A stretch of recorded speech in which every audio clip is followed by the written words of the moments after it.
I was making between 1,000 and 1,500 British pounds every week.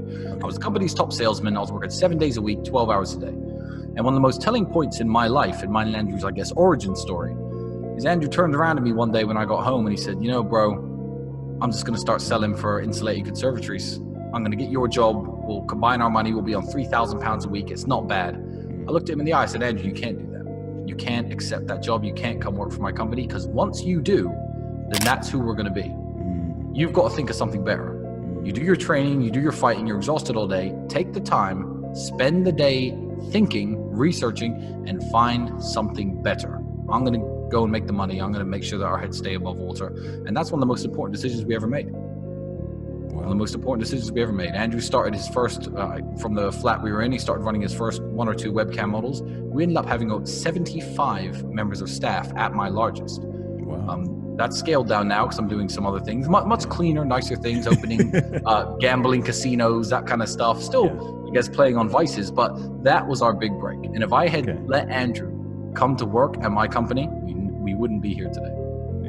You would have been the Tate conservative sales specialist or something like that. Yeah, it was okay. I mean, I had a Range Rover at the time on finance. I was doing okay for a guy. I was 24 and a half at the time, you know, bringing home 65 a year. It wasn't bad, but it wasn't this. I got you. So I'm very grateful that I told Andrew to stay home and do his research. Yeah, man. I guess his research was meeting up with hot chicks, because you heard about it from some woman on the side, and I think the conversation he had with her was, "Oh, so you work at home?" And she goes, "No, I work at the studio." He said, "Why would you work at a studio?" She goes, "Oh, I've got my kid at home, and my parents are at home, and the studio's got the best equipment and the best setup." And it just, a light bulb went off, and Andrew said, "I came home from work one day." He said, "Tristan, something amazing's happened." I said, "What's happened?" He goes, "I've made 360 pounds. I said, "No, you haven't. I've made 200 pounds today. I made one sale. You haven't made 360 pounds. He shows me it on the screen. Yeah. It's like, "What? And they just send that to your bank?" He goes, "Yeah, they send it to the bank."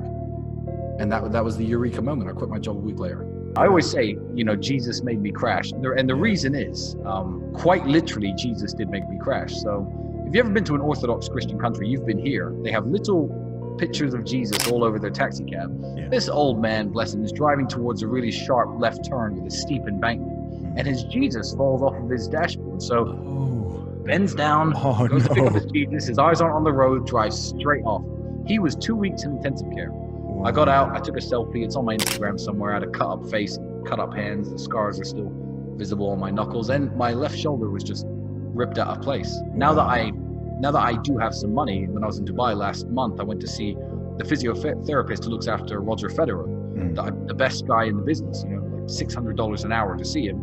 And he just told me, he said, how did you do this? And I said, well, car crash. He said, well, now essentially his words were, my muscle, my frame, my size is what's holding my shoulder in place, because my shoulder isn't holding my shoulder in place. So that's just the way it is. But it's okay. I'm a very able-bodied guy. All sorts of push-ups. I train all the time. I just couldn't afford to fight professionally, because if I missed a left hook with full intent and my arm came out, I'd be, I'd lose the fight instantly. And I'm not going to give anyone that glory of beating me because of some nonsense. So I just train. I keep myself fit. I can still fight, but the fight training is too much, bro.